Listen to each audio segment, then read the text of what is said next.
Hey everyone, and welcome to Beyond the Rhetoric. As I've done in previous videos, the purpose of this video today is to talk about contemporary social issues, hopefully in ways that just get beyond the bland platitudes that often represent two sides of an argument. I think we have a lot of really important social issues we need to be addressing, and I think they're complex, and I think it's legitimate to have opposing views on them. I don't think the solution to everything is just to take a middle ground.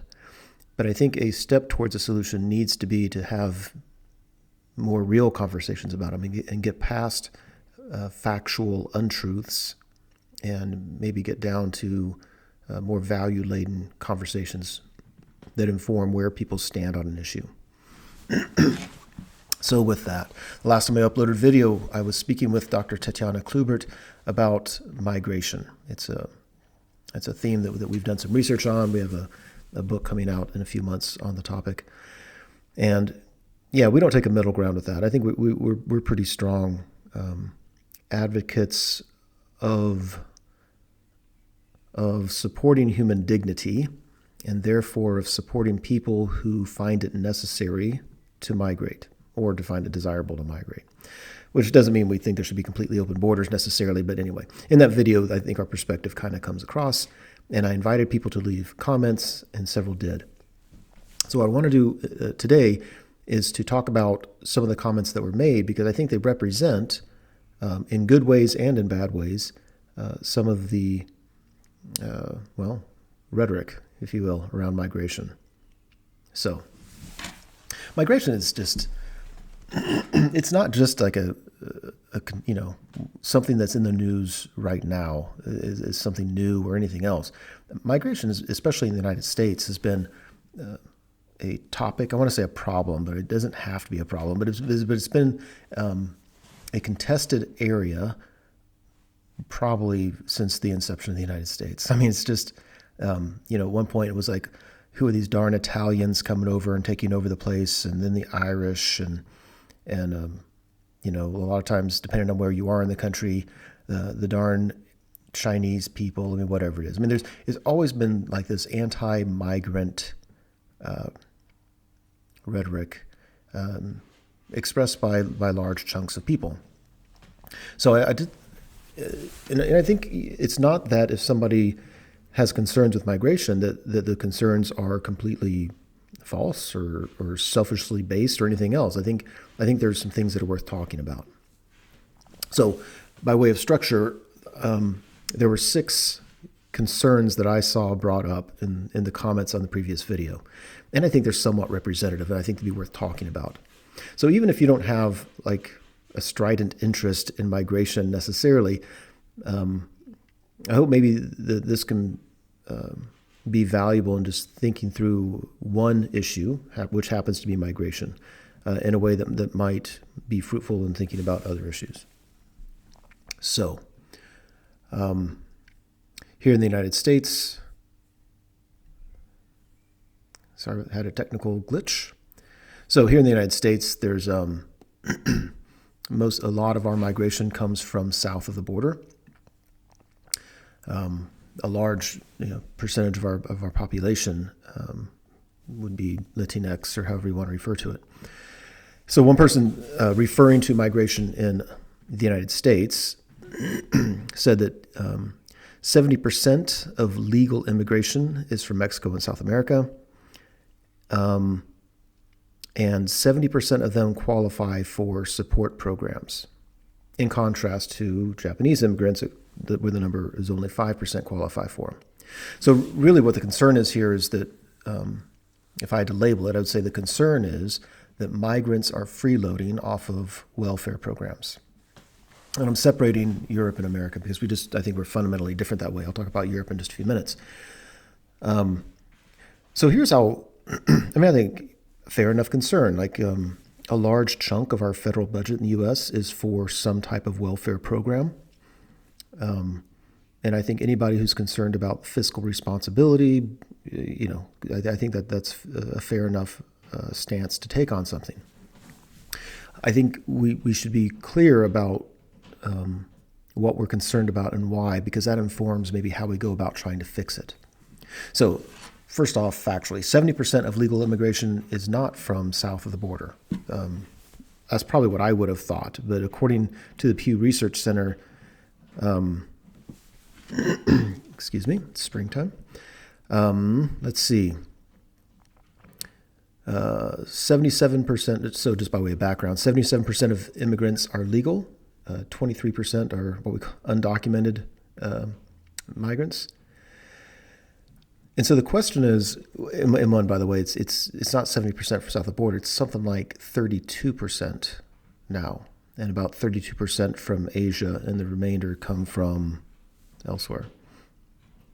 But whatever. I can't imagine that being the concern. The concern is they're freeloading off of welfare programs. So if we're going to talk about that, let's just be real clear, though, that talking about federal welfare programs,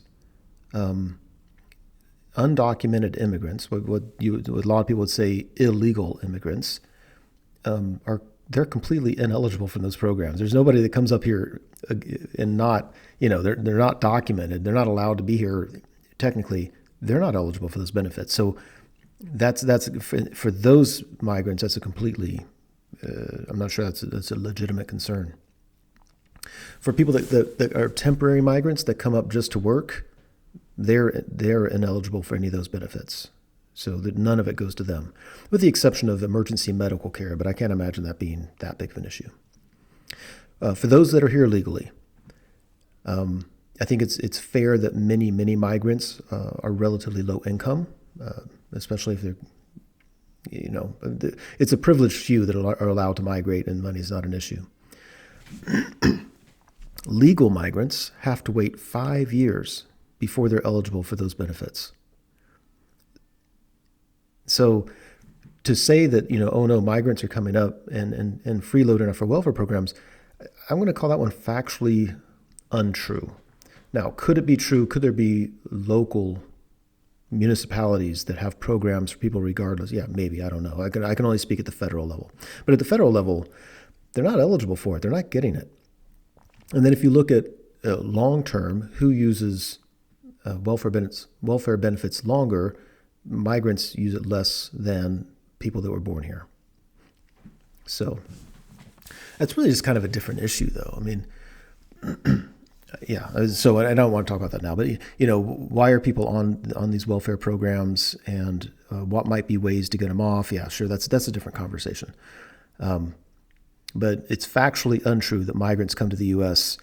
just because, they have benefits up there. I mean, the U.S. isn't known for being a welfare state, although we do spend quite a bit of money on it.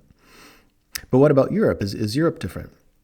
Yeah, I mean, Europe, by and large, Europe has more social support programs than the United States does. So this is concern number 2, migrants freeloading off welfare programs in welfare countries, the European countries. So I went to the EU's website for migration and home affairs, and yeah, it's easy enough to Google that and find it out. Migrants in most countries are eligible for welfare benefits sooner than they would be in the United States. But in terms of where most of those benefits go and especially who's abusing them, it's not migrants. I mean, migrants are much less than others. And I can cite the ones I'm looking at, but it'd be easier if you care and if you think I'm wrong, just go to the EU website for migration and home affairs and look up. They've got all these studies on there. It says who's using the benefits and how does migration play into this. And migrants aren't taking more than a reasonable share of those. And so I say reasonable. Like if you don't think they deserve anything, that's a different topic. But if you're in those countries and you do buy into the notion that there should be a social safety net, then I'm pretty confident saying that migrants don't abuse that safety net. But I think it's fair whenever people do bring up concerns like that. Like, we want to be able to provide for people who need it, and if everybody's abusing it, then the system won't work. And I think yes, and that's an argument that people on the right are always bringing up, and people on the left probably seem like we are ignoring. And I think I think that needs to be able to be brought into conversations without people immediately being accused of being uncaring or racist or anything else or nationalist. Again, I think we need to look at the numbers. Let's look at the facts and not just say, poor migrants are using the welfare benefits, because it's simply not true. But I think it is fair to say, do we need to take a look at those programs and say, how can they be abused in instances where they are abused? What can we do about it? And maybe more importantly, what is it about our social system, our social structure generally, that contributes to a large chunk of people in poverty? All right, there was another concern there that somebody said, concern number 3, migration hurts poor workers. So there's a professor at Harvard, George Borjas, I'm not sure I'm pronouncing his name right, who kind of made a name for himself by going against the grain of a lot of labor economists. So by and large, when people say that migrants hurt the economy, I think most economists seem to say migration helps the economy. And then what George Borjas is saying, and I appreciate that he's looking at this, is like, well, if they're helping the rich companies because they're able to hire people for nothing, then that's something we should question. And absolutely, we do need to look at that, because I would have a problem with that as well. And he says that migration is really, really bad for poor Americans. Not just because the poor Americans are wanting the jobs that migrants are taking necessarily, but there's something about the overall labor market where large groups of people come in and work for nothing, and it just kind of keeps everything down. And so I would agree with the concern. I just don't know if I would blame migrants for that. I think we should blame corporations for doing that, and we should blame the government for not having laws that keep corporations from doing that. I think by and large, we should not exploit people. As a principle, I don't think we should do that. And I think not paying people a living wage is exploitation. And I think paying people less than you would have to pay others legally just because they're in a vulnerable situation is just wrong. So I agree. It's not my place to agree or disagree with George Borjas. I mean, he knows a lot more than I do about economics. But I appreciate the concern. Does this hurt working class Americans? And if so, yeah, but let's fix the problem, not the symptom. So I think that would be an interesting conversation for us to have, instead of just flippantly saying, we shouldn't let migrants in because they're doing this. What we should say is, what's being allowed to happen that major corporations are doing that is exploitive of people in vulnerable situations, whether they were born in the U.S. or not. The final 3 concerns, I think, can't really be talked about as much on a factual basis, but they're kind of interesting conceptually. So number 4, migrants don't integrate. So one commenter said, there's this whole issue with a certain culture that won't by any means integrate into any Western country, ideology, or religion, and which at the moment is very overrepresented in migrant numbers. So I think this is probably somebody who's thinking of Arab immigrants, because recently there's been a lot who have been migrating, especially from Syria or Afghanistan and other places. I think this is an interesting question. I think at first glance, I found it offensive, and I'm like, Chad, there's nothing worth being offended at. Just analyze what the statement says. So, should migrants integrate into the receiving society? And I don't think there's an easy yes or no answer for that. I think it means, in what ways should they integrate? Because when you say they won't integrate into a country, ideology, or religion, I'm like, well, what would that be? So to integrate into the country, I could see that. I think when a large group of migrants come in and they form their own communities, because quite frankly, a lot of people aren't opening their communities to migrants, and they're doing there so they have a sense of home and community there. I don't know if I can blame them for that. If somebody looked at that and said, yeah, but long term, that in some way doesn't integrate all of us as society. Like maybe we could all, we're never a melting pot, but we know we kind of exist together and we become something new. And that can't happen if these migrants are living in their own settlements. I don't know. I don't. If there was a long-term intention, then I might look askance at that. But when migrants come in and people aren't welcoming them into their neighborhoods, I don't know how you can fault them for finding neighborhoods where they are welcome. But what does it mean to they don't integrate into the religion? I'm like, really? I thought we were past that. I don't claim to be religious. If anything, I'm probably agnostic. When we're talking about a quote unquote Christian country, where somebody who's Muslim is supposed to integrate to the religion, does that include people like me, which is increasingly a segment that isn't even Christian per se? And why does it matter? That one bothers me a bit, to say that in this day and age that a country, there's some kind of expectation of a certain religion. I think we need to get over that. Now, there's a lot of countries that still do feel that way, but I personally would consider them a little bit backward. So I don't understand expecting people to integrate to the religion or even to the culture. I mean, what else is made up of culture? Should they start looking? I'm going to say American just because I can't name all the countries, right? But should they start looking American? Should they immediately start eating hot dogs and watching baseball? What is it that you consider the culture that's so important? And I think it would be really interesting to talk about, because I don't think it should be a free-for-all either. I think we have some hard-won social norms and values that I prize.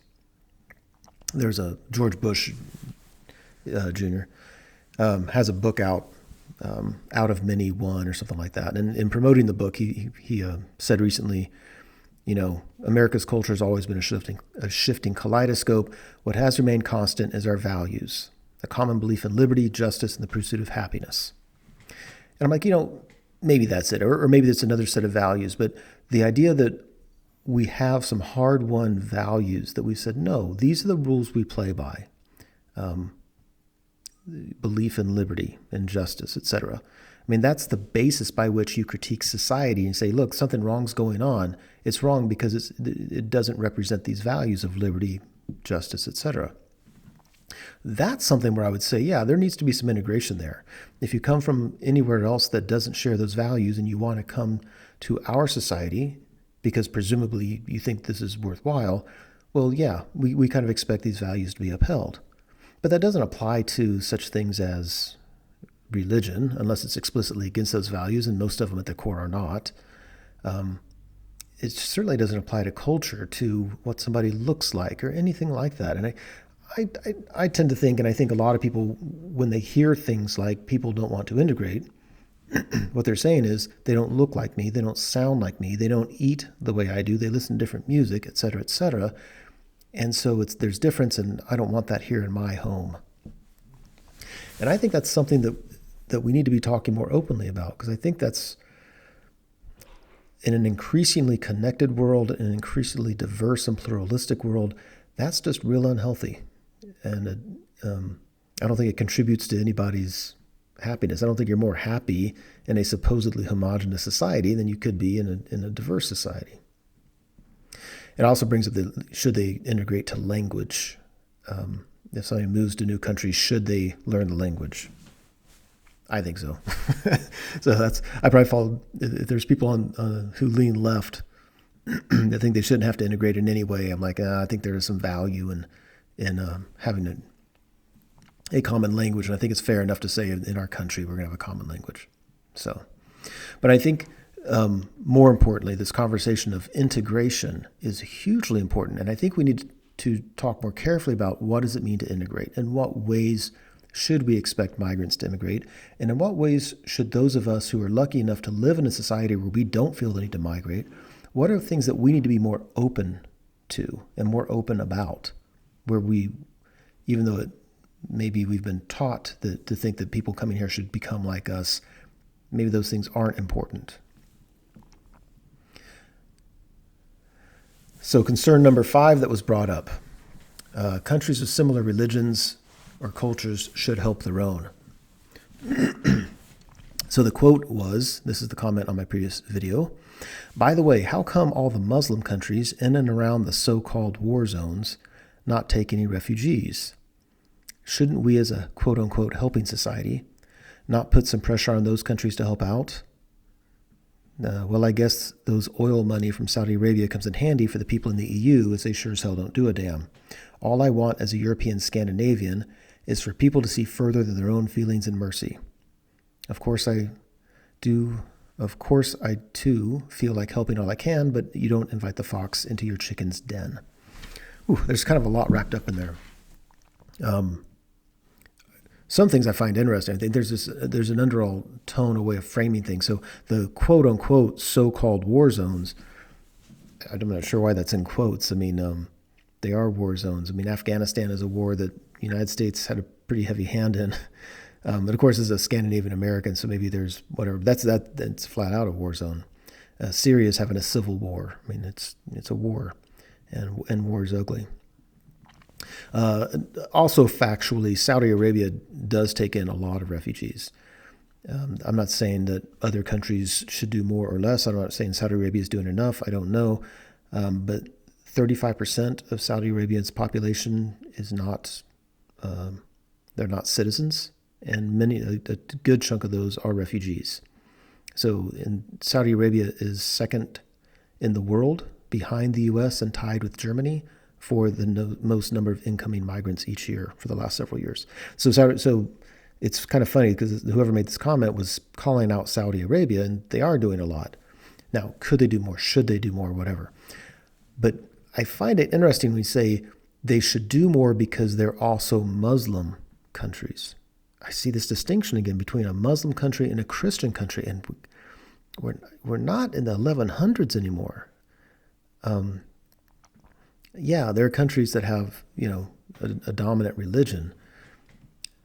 So is there an expectation that if somebody has, where their dominant religion is the same as or similar to your dominant religion, that you are therefore more morally obligated to help their people? And by that same argument, does that mean that if you're not of the same dominant religion, you're less obligated to help people? I don't think the argument holds up. The fact that they're a Muslim country or not has no bearing on it. Now, if you want to make the argument, should the world chip in more, then I would say, yeah. I mean, yeah, I think we should. I was saddened when I saw in the EU arguments over how are we going to handle the 2015 Syrian refugee crisis, where so many of them were just saying it's not our problem. We don't want to have to deal with it. I think there are challenges. I think there are logistics, and I think there's concerns that could be talked about. But by and large, what I saw was similar to what I read in this comment, where it's like they're not us. They're not even the same religion as the majority of us here, whatever religion that is. Their own should help them out. And I think I like when that's brought out in the open, because I think we need to call each other on stuff like that. I don't think that's a good way of thinking. And then concern number 6, which I labeled a mix of mostly untrue assumptions. This one at first really kind of blew me away, and I disagreed, but I will read it. The real issue is the irresponsibility of the African and Middle East people and not practicing any birth control. What you're going to have in the near future is massive populations who can't sustain themselves and want to move to Europe. Why should we pay for their irresponsibility? You're looking at an enormous ethnic shift that'll be devastating to Europeans. Just look at what happened to Native Americans. That ended on a real sour note for me. But let's go through one step at a time. So basically, people are having too many children, and then they think they're just going to immigrate to Europe so that Europe can take care of them. Well, one, we've already talked about, factually, it's not really true that they immigrate to Europe and they abuse the welfare system. 2, the best birth control, as far as I understand, in terms of, if you look at countries with lower rates of birth. What's the strongest correlating factor? And that is education and opportunity for women. So,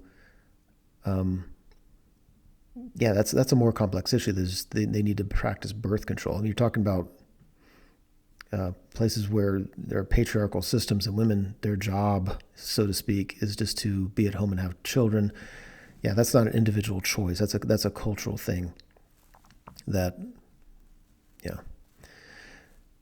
That statement also kind of implies that people, when they make the decision to have children and how many children, blah, yada, yada, are planning on migrating in the future, as opposed to people that find themselves in a really bad spot and decide to migrate. Those are two totally different things. I don't see people having like a 15-year plan, like, hey, let's crank out 8 or 10 children and then we'll move. I don't think people are thinking like that. Also, implied in that statement is that population growth makes for a dangerous economy. I'm like, again, I'm not an economist, but my understanding is population growth is usually correlated with strengthening economies, not worsening them. I mean, certainly the U.S., again, there's a lot of factors that go into things, but the baby boom generation experienced tremendous economic growth. So it's not like, oh no, if there's a lot of children born, the economy wrecks, as if the economy is some static thing that can only accommodate a certain number of people. That's not how it works. I think there are other things that help and hurt the economy. I'm not sure that the birth rate or migration rate is a negative factor for that. The ethnic shift is pretty telling. I think that speaks to, I tend to think that that's the underlying concern, where people say, my home, my country looks a certain way, sounds a certain way, we have the same holidays, we do this, this, and this. And this ethnic shift is somehow damaging to that. And I think that might be a pretty natural point of view. I think that I envision a world, when I think of the world, the way I would like the world to be is one where we just don't care about stuff that doesn't matter. Like, I care about the values that somebody lives by. Right? If they come in and they were committing crimes, which gets blamed on migrants all the time, and again, facts don't hold up with that. But if they did, then yeah, I would have a problem with that. But the fact that somebody comes in and they are kind of like different than me genetically, right? Their skin is lighter or darker, they or whatever. They come from a different culture, they come from a different religion. I don't see why that matters, especially, and it could be because in the, kind of growing up, the identity that I created, like what is America and what do we stand for? I don't know. For me, it was never this white Anglo-Saxon Protestant that loves apple pie and plays baseball. Like, that's not what makes America great. To the extent we're great, it's because we kind of we're a form of government that embodied these principles of democracy. Very imperfectly, but we still kind of had this vision for it and we tried for it. And sometimes we're the good guys. And that's what I'm really proud about. I was never proud that the majority culture was white. And we've certainly, by the way, never been a homogenous society. We've never been a white society. We've just had white people in power. We've never been homogenous. We've never been static. We've always been kind of this shifting, as George Bush said, kaleidoscope. And so when people see new parts of that kaleidoscope, it's like they start worrying, like, oh, this is going to be different than what I'm used to.